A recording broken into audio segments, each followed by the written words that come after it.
Hello friends, അസ്സലാമു അലൈക്കും. Welcome to our channel.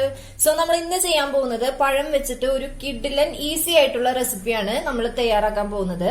അപ്പൊ അതിന് വേണ്ടിയിട്ട് ഞാനിവിടെ 2 ചെറിയ പഴമാണ് ഏകദേശം ഈ ഒരു റൗണ്ട് ഷേപ്പിൽ ഞാൻ കട്ട് ചെയ്തെടുത്തിട്ടുണ്ട്. ഏത് ഷേപ്പിൽ വേണമെങ്കിലും നമുക്ക് കട്ട് ചെയ്തെടുക്കാം. അത് നിങ്ങളെ ഡിപ്പെൻഡ് ചെയ്തിരിക്കുന്നു. പിന്നെ നമ്മളിവിടെ എടുത്തേക്കുന്നത് 2 ചെറിയ ഏത്തപ്പഴമാണ്. ഏത്തപ്പഴം വെച്ചിട്ടായിരിക്കും നമ്മൾ ഈ റെസിപ്പി ചെയ്യുക. പിന്നെ ഭയങ്കര സിമ്പിൾ ആണ് കേട്ടോ, പെട്ടെന്ന് റെഡിയാക്കി എടുക്കാൻ പറ്റുന്നതാണ്. അപ്പൊ നമുക്ക് നേരെ വീഡിയോയിലേക്ക് പോവാം. അപ്പൊ ഞാനൊരു പാൻ വെച്ചിട്ടുണ്ട്. നമുക്ക് ആദ്യം തന്നെ അല്പം നെയ്യ് ഇട്ട് കൊടുക്കാം. ഏകദേശം ഒരു ടീസ്പൂണോളം നെയ്യ് ഇട്ടോ. നെയ്യ് കൂടുതൽ ഇഷ്ടമാണെന്നുണ്ടെങ്കിൽ അതനുസരിച്ചിട്ട് ഇട്ടോളൂ. അപ്പൊ ഞാൻ 1 ടീസ്പൂൺ നെയ്യാണ് ഇട്ടിരിക്കുന്നത്.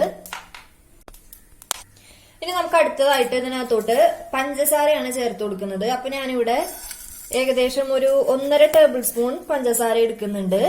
അപ്പൊ നമ്മൾ ഈ പഞ്ചസാരനെ ഈ നെയ്യിൽ ഒന്ന് കാരമലൈസ് ചെയ്തെടുക്കുകയാണ് ചെയ്യുന്നത്. ആദ്യം തന്നെ തീരെ വെള്ളമൊന്നും ചേർക്കുന്നില്ല, നമ്മൾ നെയ്യിൽ തന്നെയാണ് പഞ്ചസാരനെ കാരമലൈസ് ചെയ്തെടുക്കുന്നത് കേട്ടോ. അപ്പൊ ഷുഗർ ഒന്ന് കാരമലൈസ് ആയി വന്നിട്ടുണ്ട്. ഇനി നമുക്ക് ഇതിനകത്തേക്ക് പഴം ചേർത്ത് കൊടുക്കാം. ഇനി കാരമലൈസ് ചെയ്ത് ഷുഗറിൽ കിടന്നിട്ട് ഈ പഴത്തുമ്മ നല്ല പോലെ അത് പിടിച്ചു വരണം. അതുപോലെ തന്നെ പഴം നല്ല പോലെ ഒന്ന് സോഫ്റ്റ് ആയിട്ടും വരണം.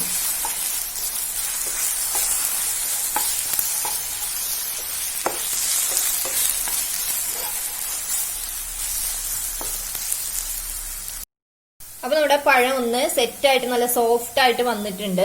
നമ്മുടെ കാരമലൈസ് ചെയ്ത ഷുഗർ ഒക്കെ പഴത്തുമ്പോൾ നല്ല പോലെ പിടിച്ചിട്ടുണ്ട്. അതുപോലെ തന്നെ ഈ പ്രോസസ് ഒക്കെ ചെയ്യുമ്പോൾ നമ്മൾ ഏറ്റവും ലോ ഫ്ലെയിമിൽ വേണം നമ്മൾ ഇട്ട് വെക്കാൻ വേണ്ടിയിട്ട്. ഇനി ഇതിനകത്തേക്ക് ഞാൻ കുറച്ച് ബദാം ഒന്ന് ക്രഷ് ചെയ്തെടുത്തത് ചേർത്ത് കൊടുക്കുന്നുണ്ട്. നമുക്ക് വേറെ എന്ത് വേണമെങ്കിലും ചേർക്കാം കേട്ടോ. പിസ്ത ഉണ്ടെന്നുണ്ടെങ്കിൽ പിസ്ത ചേർത്ത് കൊടുക്കാം. അതുപോലെ പീനട്ട് ഉണ്ട് എന്നുണ്ടെങ്കിൽ പീനട്ട് ചേർക്കാം. കുറച്ച് ഏലക്ക വേണമെന്നുണ്ടെങ്കിൽ ഏലക്ക ചേർക്കാം. അതൊക്കെ ചേർക്കാം. ഇപ്പൊ ഞാൻ കുറച്ച് ബദാമാണ് ഇതിനകത്തേക്ക് ചേർത്തിരിക്കുന്നത്. ക്രഷ് ചെയ്തെടുത്ത ബദാമാണ് ചേർത്തിരിക്കുന്നത്. ഇനി നമുക്ക് ഫൈനലി ഇതിനകത്ത് ഒരു കാര്യം കൂടെ ചേർക്കാനുണ്ട്. ഇനി ഞാൻ ഇതിനകത്തേക്ക് ഒരു 2-3 ചെറിയ കറുകപ്പട്ടയുടെ പീസും കൂടെ ചേർത്ത് കൊടുക്കുന്നുണ്ട്. ഇത് പൊടിയായിട്ടാണെന്നുണ്ടെങ്കിൽ ഏറ്റവും ബെറ്റർ ആയിരിക്കും കേട്ടോ. ഇതിപ്പോ പൊടി ഇല്ലാത്തതുകൊണ്ട് ഞാൻ ജസ്റ്റ് ഇങ്ങനെ തന്നെ ചേർത്തേക്കുവാണ്. ആ ഒരു സ്മെല്ല് കിട്ടാൻ വേണ്ടിയിട്ടാണ്. നമ്മൾ കഴിക്കുന്ന ടൈമിൽ വേണമെന്ന് വെച്ച് കഴിഞ്ഞാൽ അത് സ്പെസിഫിക്കലി നമുക്ക് എടുത്ത് മാറ്റാം കേട്ടോ.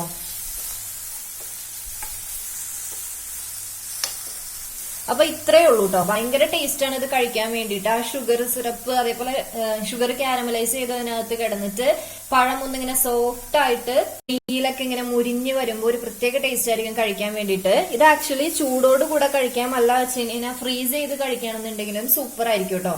അപ്പോൾ ഇതാണ് നമ്മുടെ റെസിപ്പി. എല്ലാവരും വീട്ടിൽ ട്രൈ ചെയ്ത് നോക്കുക. കുട്ടികൾക്കൊക്കെ ഉണ്ടാക്കി കൊടുക്കുക. എല്ലാവർക്കും ഭയങ്കര ഇഷ്ടമാവും.